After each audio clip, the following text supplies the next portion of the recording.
Winfrey. I'll never get over calling her that. Reese Witherspoon. New mommy Mindy Kaling. Zach Galifianakis, who's already asked me not to ask him questions, but I'm going to do it anyway. Derek McCabe. Rowan Blanchard. And Cutie Pie, Levi Miller. Welcome to the house. Woo, big, beautiful cast. Everyone's taking their pictures. Pose, have a good moment. I'm going to take a picture of you guys, too. Yeah, we're going to take a picture of you. It's a pretty good scene, people, I have to say. I'm going to give you 10 more seconds. 8, 7, 6, 5, 4, 3,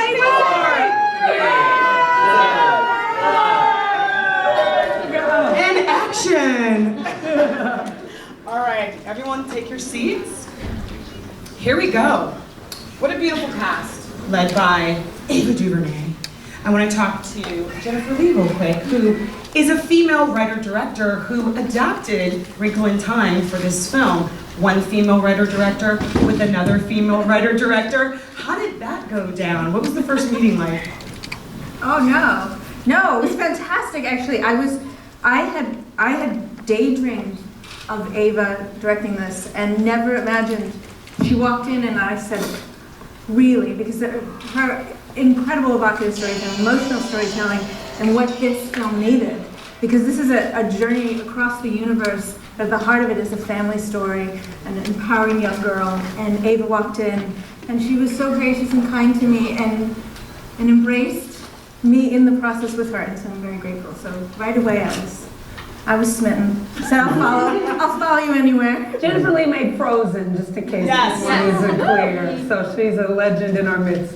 I was going to add that you know your way around a children's story that really resonates with the children. And Ava, who has done some incredible projects, is like, I'm going to get in touch with my inner child in this project. Yes. And you did. Yes, this is a film for young people and people who are young at heart. And for me, I had to ask myself, do I still have a heart, first of all? And is there an inner child still in me? Can I tap into the 11-year-old, the 12-year-old, the 13-year-old in me and find that light that I used to have, that dreamer? And so I got to do that for 2 years. You know, I got to really get in touch with all that I thought I would be when I was young, and really tap into that and try to create some magic with this great group of people. Jennifer, for those out there who are Wrinkle in Time loyalists from the 1960s, what is the greatest shift that you made to adapt it to 2018? Well, I think we talked a lot about what makes Wrinkle so amazing and is resonated for decades and decades is because there is a timeless quality to the themes she's dealing with. But we did look a lot at what are those themes today, what do they mean today, and how do you stay true to that but reinterpret them in a way that we all say, this is our world, this is what we understand. So we just had a lot of conversations about, you know, what we were inspired by and then what that meant to us growing up and to the children now and to the world now. Love that. Gugu! Hi. Hi. You play an inspiring role model for Storm's character, Meg, being a woman who is a scientist. Yeah. Explain to me how you got into that character. Well, it was really fascinating because, you know, I'd never played a mother before, and I'd also never played a scientist before, and it was kind of great because we got to meet this wonderful astrophysicist who was kind of a consultant on the movie, Stephen Alexander, and he wrote this incredible book, The Jazz of Physics. And Ava introduced us to him. We got to talk to him a little bit about, you know, inside his mind and you know, what it might mean and what it might take to sort of pursue those theories. We visited JPL, which was really fun to be able to kind of, again, sort of get into the mind of an astrophysicist. And yeah, for me, I was really drawn to the fact that even though Dr. Kate and Alex Murray are obviously a love match, they're also intellectual equals, and it's like a meeting of minds, and that's sort of the spark, and you know, discovering Tessering and that pioneering spirit that they have is really what sort of keeps her hope alive when he's been gone for so long. Yeah, love is a huge through line in this movie. And I love that you are a modern family, an interracial couple, and a beautiful 2018 family. Chris, what was it like for you playing a scientist in this very complex story about wanting to move the narrative forward as a culture, but the culture's not ready for it? Well, I had so much fun with this guy, Dr. Alexander. He is the coolest, most interesting. This may answer your question or not, but Go for it, I'm sure it will. he is so cool. In this book, Jazz of Physics, I love jazz and I love John Coltrane. He opens the book talking about the music of the universe and how music and John Coltrane and physics and stars all are one of the same thing. And I fell in love with this guy. Could have talked to him for hours. Poor guy was sending me emails all the time asking these things all the time. That's my answer here. You know what I really loved about the whole thing is something he said that I thought was really interesting, and this maybe I put a movie or not, but he was talking about how in what he's doing now, it's like we are all part of the same thing. And in his studies, in his academic studies, he not only studies physics, but he studies music, and then he studies painting, and then he studies, it's this incredible hive of a bursting mind. So I think that's what I really enjoyed about this character, is that his brain is just, it's hungry and searching and explorative. And obviously that ambition to do great things propels him forward to do some wonderful things scientifically, but unfortunately that kind of shadow side of ambition is that it disconnects him from what is most important in his life and what requires his daughter to reintroduce him to, which is the spirit and the beauty and regenerative quality of being next to human beings, touching and feeling and holding and kissing, all those things that make us human. There's science, which is out there and it's very complex, and then there's just love. Yeah. Which is the basis of what keeps us human and what keeps us moving forward. Storm, I've interviewed you 3 times already, and I'm like, no, we need Storm. She's about to be the biggest star in the world. I need to talk to her, and how she's handling this run up to the release of this movie. And you have been so elegant, and you've learned from all of these women and men that you got to work with. Now you are, a couple weeks away? What are you feeling right now? Because I talked to you at Black Panther, I talked to you at the Image Awards. I'm really excited. I haven't been nervous this entire time, which is surprising for me because I'm usually always nervous. So I haven't been nervous. I think I'll be a little bit nervous tomorrow because I feel like this is our baby, and this is our thing that we created, and we love it so much, and it's so great, but we're giving it to people for them to criticize it, for them to either like it or love it or not like it at all. So that's a little bit nerve-wracking, but I feel like we did a good job, and I'm really proud of us, so I'm really happy, and it's a blessing. I know your friends are on Snapchat or whatever the kiddies do with you, what's going on? Are you hanging out at Oprah's house? A little bit here and there, not too much though. You're hold tight, you have to get a line at the premiere, darling. Very much like that. Yeah. Ava, you did it again, my dear. You did it again. Do you feel that? Oh. No, I feel like I tried and gave everything I had to a film again. And so if that's the it, then yes. There's love in every frame of this movie, and there's love in every frame and everything that I do. I don't have children. I won't have children by choice. These films are my children. They're what I leave behind. They have my name on them, have my blood in them. And so I feel like I did that. And from there, you offer it up to the world, and you hope that they can see our intention. But this was an extraordinary experience for me. It's emotional to sit here with all of them. Because we really held hands on this and became a family, trying to just give a little bit of sweetness to the world in these dark times. It's a tough time right now. And so this film really saved me in a lot of ways from kind of going down dark holes and kept me in a really light-filled place. So I'm grateful for the past 2 years working on A Wrinkle in Time. It's funny, a lot of directors have been saying that their art is saving them. Yeah. Guillermo del Toro just said that about Shape of Water. He needed that to keep him out of the dark hole, because we are all experiencing this crazy reality right now, and that for kids, it's even more important for them to see the light. Yeah. And I really see how you wanted to make that very clear for 5 to 14 to 18-year-olds, and that shined through. Yeah, they're living in a chaotic time. We're living in a chaotic time as adults. So imagine if you've only been on the earth for 10 years and 11 years and 12 years, the tension that you feel. And so to be able to just give a little breather and to say who you are is enough. And this is how you're going to make it through, by finding something in yourself that guides you. You know, we all have that little voice inside of us. And a lot of times we don't listen to it. You know, a friend of mine had a tremendous episode of peer pressure of gigantic proportions that I'd never experienced or seen just a couple of weeks ago, when the whole country, well, a lot of the country was saying, you should run for president. She said,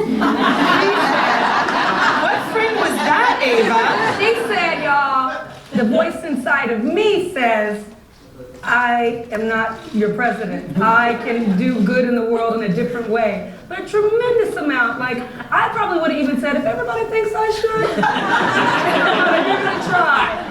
That's what we need more people to tap into, your own voice.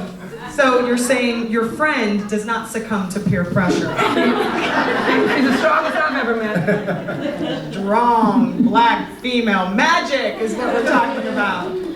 Let's move to Miss Oprah.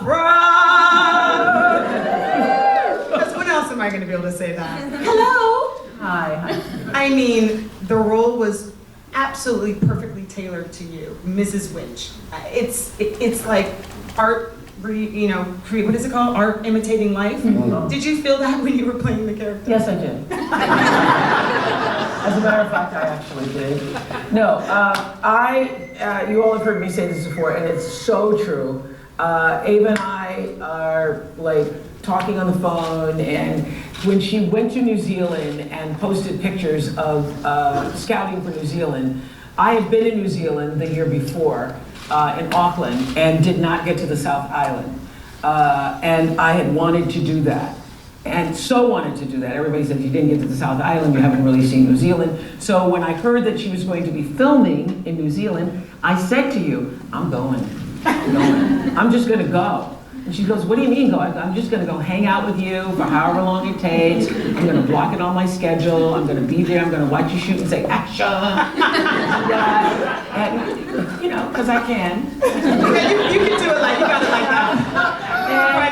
And she said, well, if you're serious about that, if you're really serious about that, you'd actually come to New Zealand. I go, for sure, I'm gonna be there. And she said, well, why not take a look at the script? I mean, I've been wanting to ask you to do this, but I didn't want to, pressure you because of our friendship. And I go, okay, I'll do it. I didn't even know what it was. I'll do it. Are you serious? Ava's got it like that. Ava's got it like that. I'll do it. And then I thought, okay, let me read the book, see what this is. You've never read the Wrinkle? I've never read the book, and I'm a reader. But yeah, I know. I'm shocked. Never got to my neighborhood. I don't know. So, and it was banned apparently, so maybe that's why. So, it wasn't until actually the very first day I was called, we were talking about this yesterday, I was called for the fitting for the costumes with Paco Delgado that I realized, whoa, ooh, it's real. This is some kind of movie.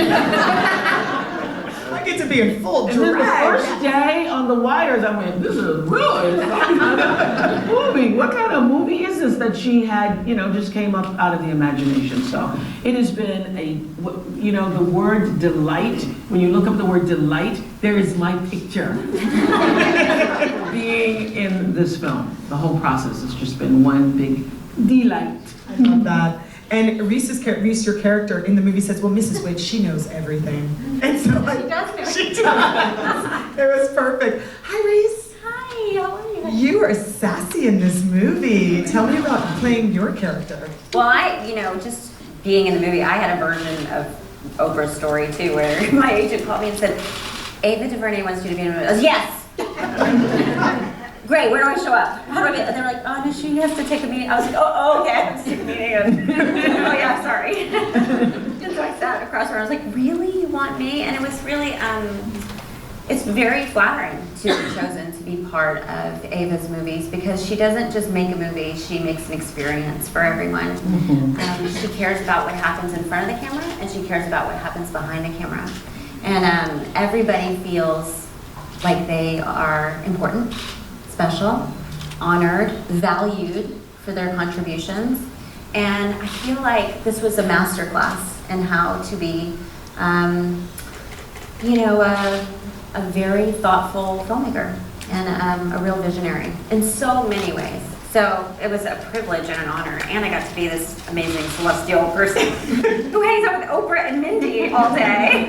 Score! I know. I mean, it really was truly a delight, extraordinary. There's our joy. picture. Delight. Take it, quick! I get to stand next to these extraordinary women who I've admired for so long, and we get to talk about what would we impart to a young woman today, right now, and discuss that with Ava, and discuss that with Storm, and it was extraordinary.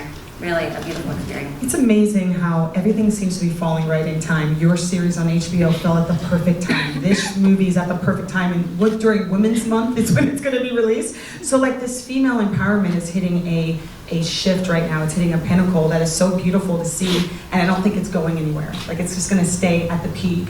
And how perfect that you're in this movie as well. Mindy, how are you feeling right now being one of the misses? It's absolutely incredible.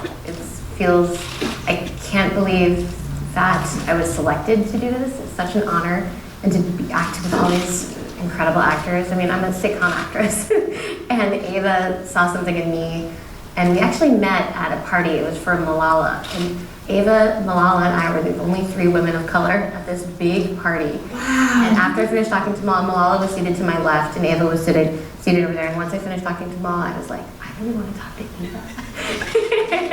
and after I finished talking to her, we had a great conversation. And I thought, you know what? Our genres are so different. We'll never cross paths. And then this happened. So I feel so blessed to be part of it. And to wake up every morning and spend 4 hours in the makeup trailer with these two was great. Zach I knew because I took his online acting course. And then Zach, Anybody can sign up. I signed up for it and I said, Zach, do you think I can nail this role? It's more drama than I'm used to, and you were so encouraging. Yeah, just I had a few of these back to Mindy, and she was set. Yeah. She was all set. I learned acting through emails from Zach, so that was really fun. I love that. Happy medium. Of course, it's Zach Galifianakis, Ava. Duh. With the man bun. With the man bun. He demanded to wear a man bun. He's such a method actor. Zach, Yes.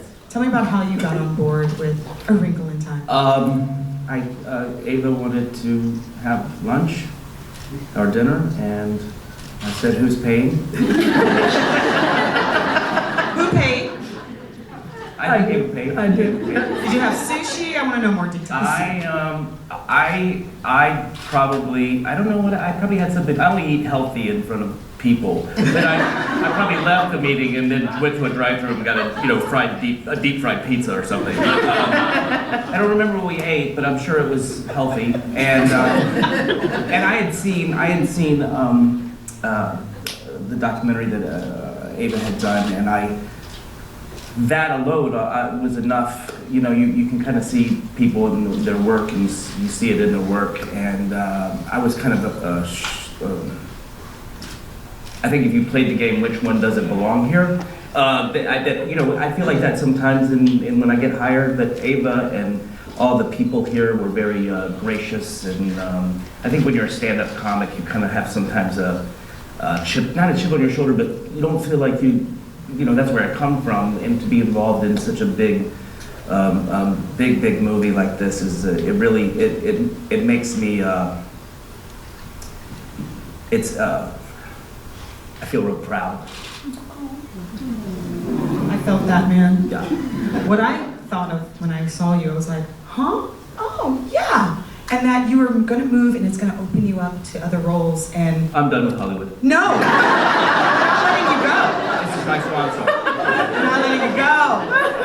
And you are going to do more profound roles. I really feel that. But I don't mean to be and Ava knows this. I think I can't really talk about it without getting emotional. Like when I first met Ava, there was something about her that made me, I don't know what it was, emotional. And then she showed us the movie. And again, I find myself, that's why I was trying to tell you, don't ask me anything. I just do. I feel like real proud. Good. Real proud.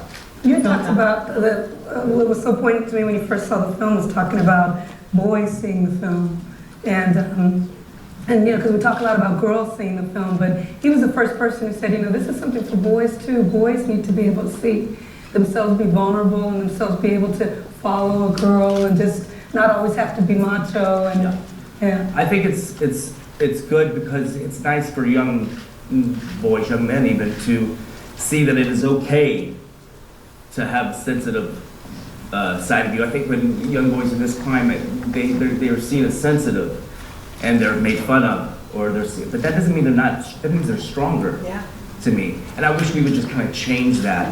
You know, I come from a very masculine upbringing, and a lot of people do it. I'm very happy, you know, I love the way I was raised, but looking back, we need balance. It's time for balance.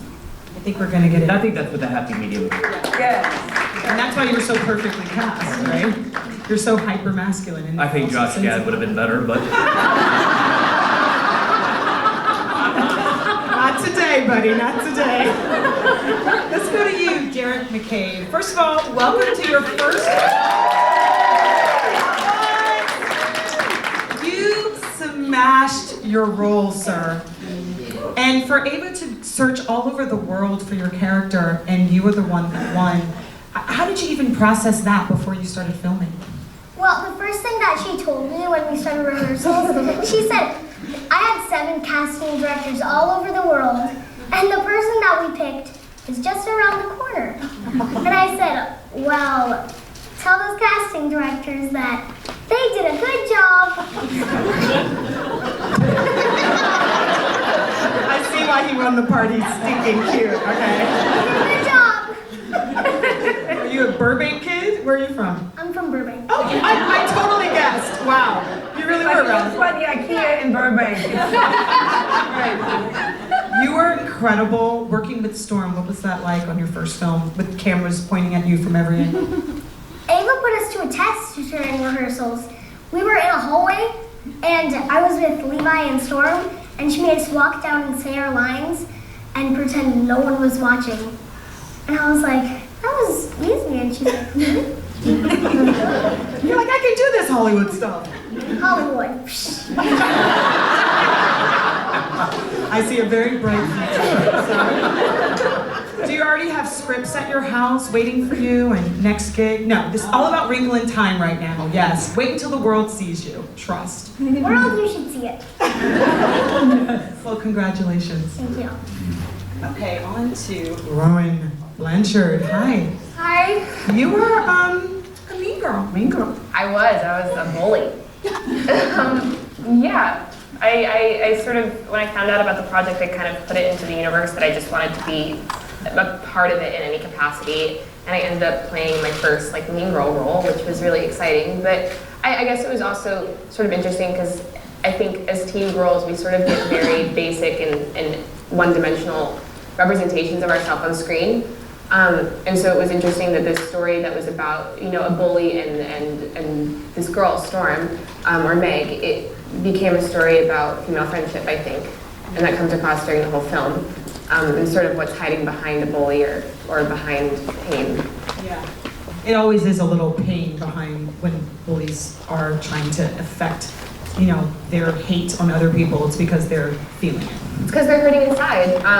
Yeah, I don't know. I think it ended up being this really beautiful story about female friendship, and I was so inspired by just watching Storm, and I got to be there on the first day of shooting, and just getting to see this whole sort of journey happen from the first day of filming until now is so surreal.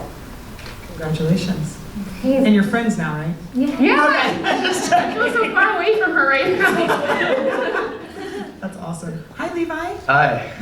So I spoke to you outside a little bit, and you shocked me because you're not American. No, I'm not. It's amazing how outsiders can do American accents so easily, and we can't do nothing, right? We can do country, that's it. Well, congratulations. Tell me about the casting of Wrinkle in Time for you. Oh yeah, it was kind of because in Australia, A Wrinkle in Time, it's obviously a thing, it's such an incredible book, but I'd never read it before. It's not really in the school curriculum back home, but here it's everyone has read it from their childhood, you know what I mean? So Except for Oprah. But yeah, I'm kind of into sort of physics and science, especially now. So it's sort of, I don't know, it's interesting to read not only the emotional part of the book and the emotional of the story that we're telling. But the scientific part of it was quite intriguing for me. So I don't know, it was a big draw for it. And getting to meet Ava as well. I saw Selma, which was like an incredible film, probably one of like my favorite films ever. So it was sort of, yeah, it was an experience for me, especially at the beginning, yeah.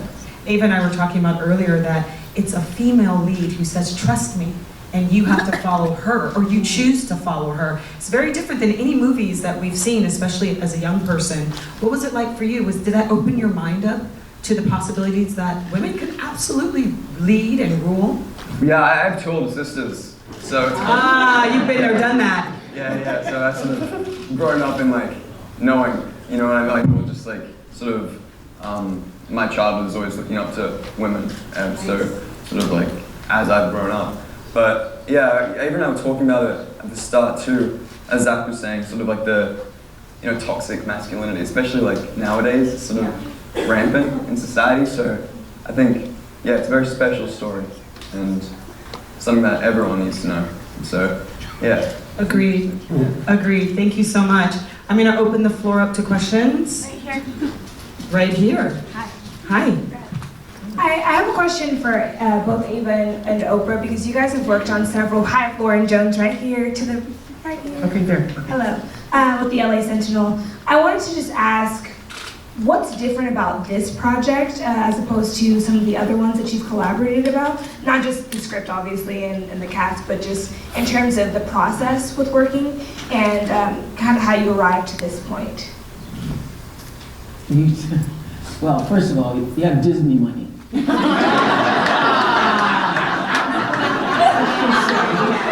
What's different is Selma, we're in the end, like we're gonna have enough money. How much do I have? Let me try to help you out here.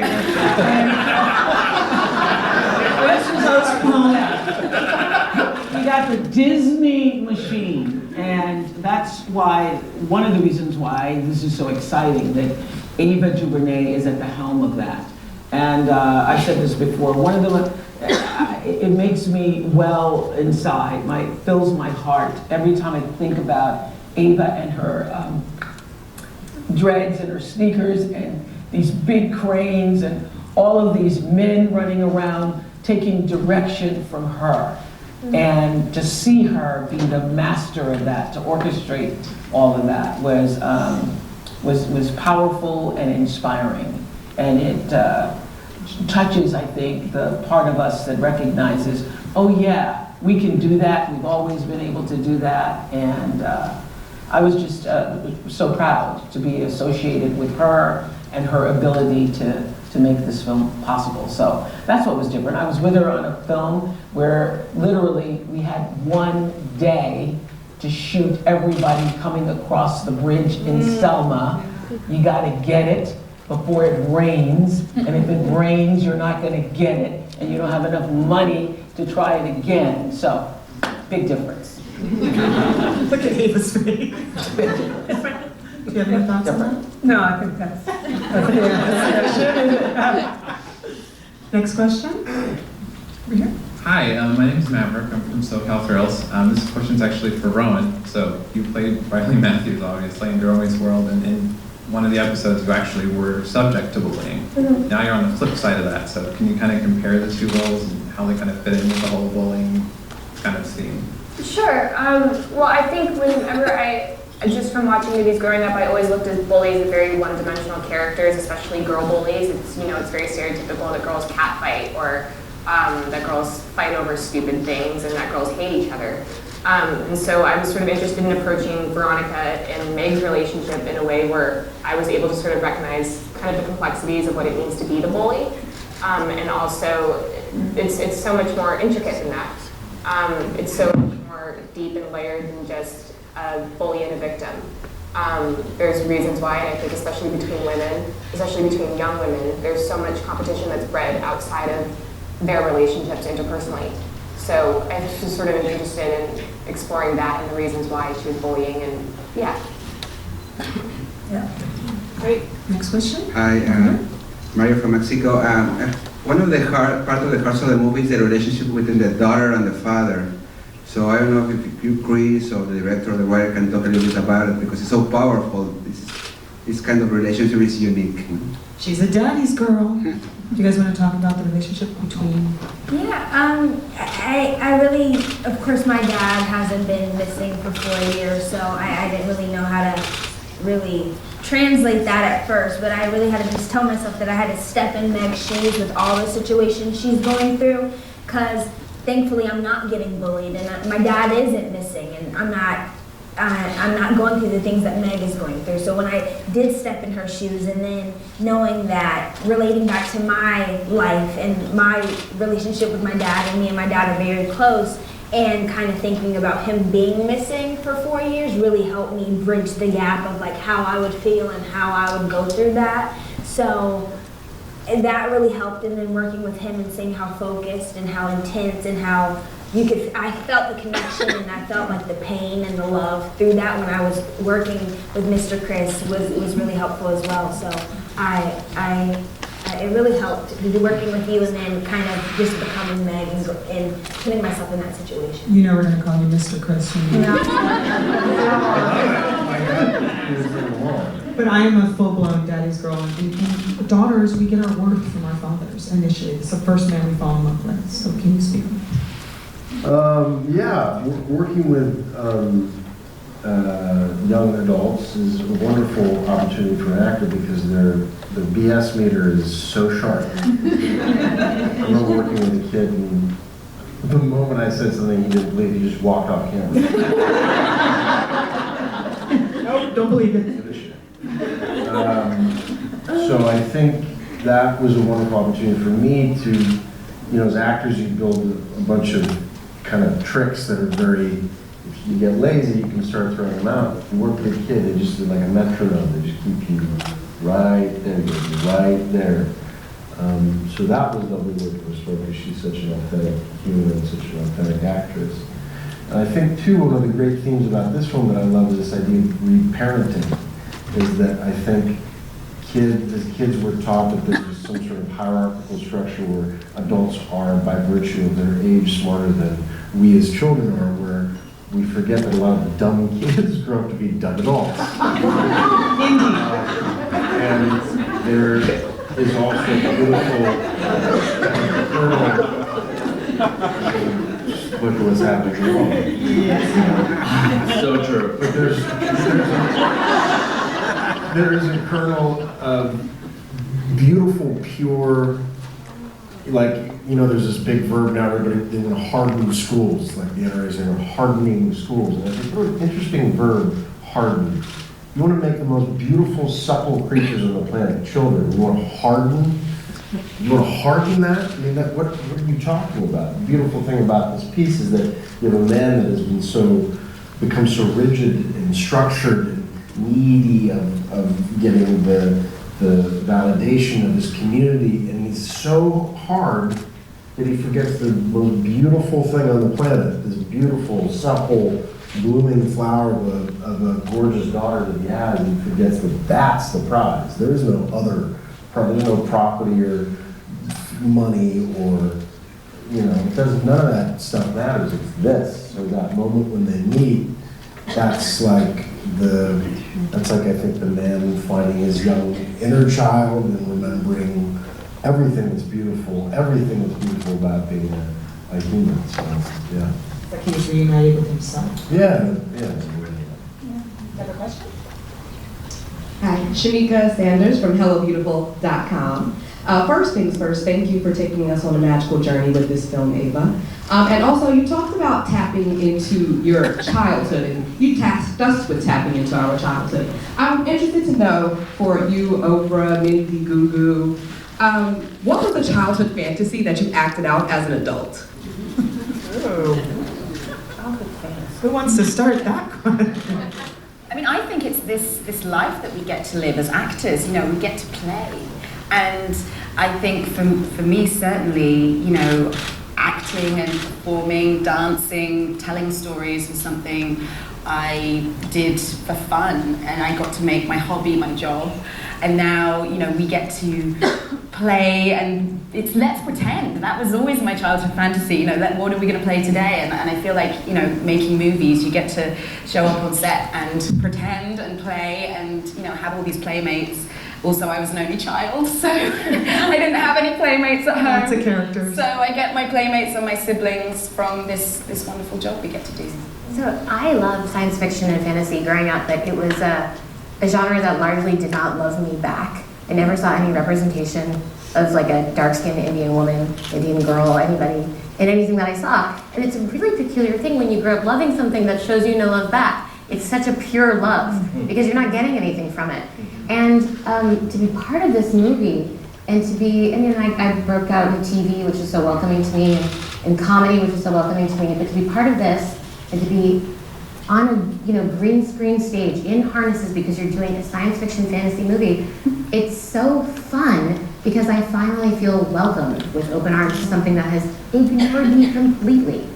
And so that is so profound, and I think if that can be something that the miniature version of me could watch and be excited by, I think that's such a huge thing. So that was exciting. Yes. Anybody else want to answer that question? You're good? Ava is great director. She's, no, moving on. We got it. Next. This is the last question. Let's go for it. Sorry, it wasn't me. I would let you guys talk forever. So your character, Mrs. Witch, says the line, "Finally, some color." Was there something more symbolic about that? Finally, some color. When you get into the cave. Oh yes. Oh yes. Finally, some color. If you want it to be symbolic, I think it is. That is the most perfect answer. Finally, some color. Is there time for one more? Or? One more? One more. One more. Who has the mic? Over there. The mic's right next to you. Grab it. Hi there. Andrea from Italy. This question is for Oprah. Thank you for having me. You say in the movie that we need to restore hope, and that's a beautiful thought. But do you think is it possible to be hopeful in times like this one? Oh yeah, for sure. How I come? think the darkness is there to help bring out the light in all of us. And if you think about it, if we turned all the lights off in this room and you just held, one person just held the candle, you would start to dissipate the darkness. You would banish the darkness. And look at how much darkness it would take to actually envelop all the light that every candle would hold in this room. So it just takes a little bit of light. Just a little bit of light. That's what we're hoping for. A little bit of light. And if everybody can get that message, that's how we have hope in the world. We're looking for warriors who can bring hope back. Thank you. Thank you. Love that. As David said at the screen, much like a never-ending story or Wrinkle in Time will capture the hearts of our inner child. Go on the ride with them and take some kids. Thank you for... Take some kids. Thank you. Now, everybody, please stay seated. Please stay seated. Can everybody please stay seated and let the cast exit first? Say goodbyes. Get your last pictures. Bye. Thank you. Thank you guys so much. Bye, everyone. Thank you. Thank you. Bye. Thank you.